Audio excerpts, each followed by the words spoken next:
Hey, Jennifer Hama here, licensed professional counselor, certified professional counselor, supervisor, on day 3 of our 4-day Healthy Thinking Challenge.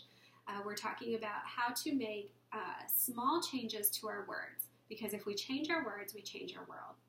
The word we're going to be talking about today is the word should.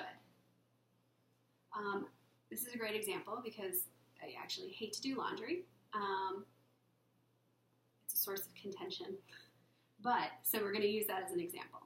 I should do my laundry. So when you say the word I should, we feel obligated to follow, yet oftentimes we don't recognize the value in it for ourselves. And so when we use this word, there's an immediate obligation that I need to be doing this to I don't measure up.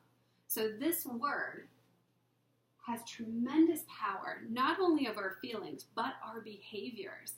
So a lot of times we attempt to should ourselves into proper behavior, proper etiquette, and then we end up resenting either the person or the situation. Or I say I should be doing my laundry, and you do what I do and just let it pile up, okay? Because I don't actually want to do it, and therefore, because I was using the word should, I find no motivation in that. So possible choices to change into for that. I choose to do my laundry.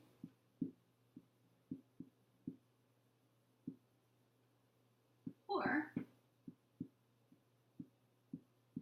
I choose not to do my laundry.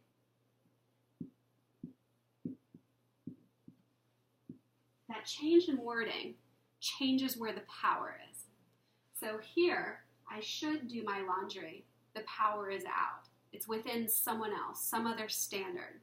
But when I say I choose to do or to not do, it doesn't matter either. But changing this word choose, the power comes back to us. And so we begin to feel more in control of our life and more in control of what we are spending our time on, whether or not that's laundry. So video 4 is coming up. Don't forget to miss it. See you guys then.